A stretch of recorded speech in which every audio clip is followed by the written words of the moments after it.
kalau kita tengok sales process, okay, secara tradisionalnya sales process dia ada beberapa lah. First kali uh, ni greeting lah ataupun intro, dan lepas tu dia ada fact finding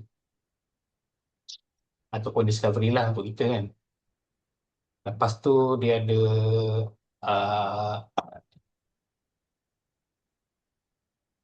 proposal atau pitch. Sebenarnya ada banyak lagi ni, saya ringkaskan. Tengah-tengah ni adalah jawab objection lah dan sebagainya lah. Dan last kali ni adalah follow up.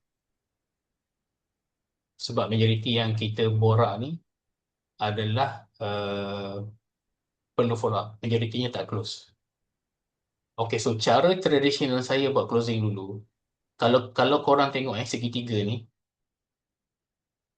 yang mana yang paling kecil dia punya ruang? Greeting ni segitiga dia kecil kan?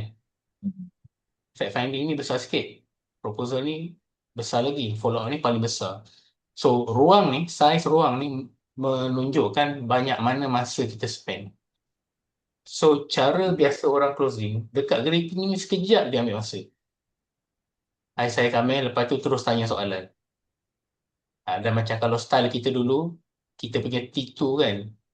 Semua T2 tu kita muatkan dalam satu perenggan. Soalan 1, soalan 2, soalan 3. So macam masa yang kita ambil untuk fact finding pun kejap kan. Lepas tu proposal, pitch dan proses-proses yang lain lah, macam jawab objection apa semua. Lagi lama, tapi yang paling lama dia akan jadi follow up. Sebab ramai tak close. So kita terpaksa follow up, terpaksa buat automation. Tapi bila saya tukar approach saya, okay, saya tukar sikit approach saya, dia jadi terbalik. Jadi cara baru saya ni,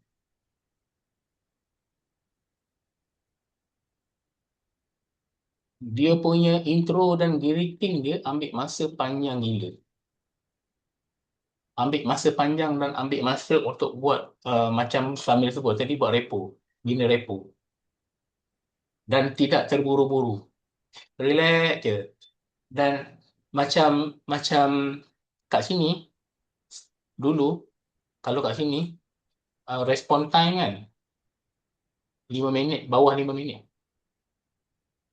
Kat sini yang saya perhatikan, apa yang saya buat, dia punya greeting message yang pertama tu, auto responder yang pertama tu, lepas 20 minit. Lambat ya? Lambat. Dan bila dia balas, saya pun balas lambat. Saya balas mungkin dalam lepas 30 minit, ada yang lebih lepas 2-3 jam. Sebab saya jawab manual sekarang.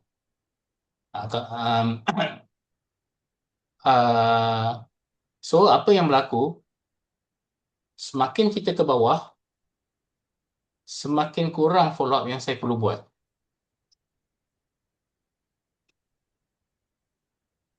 Sebab saya ambil masa, saya spend masa dekat atas.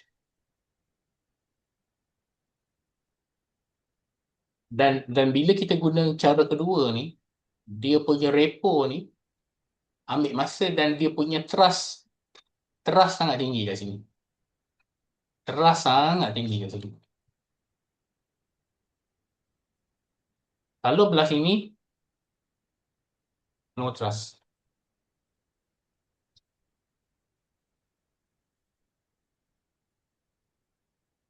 Nampak tak?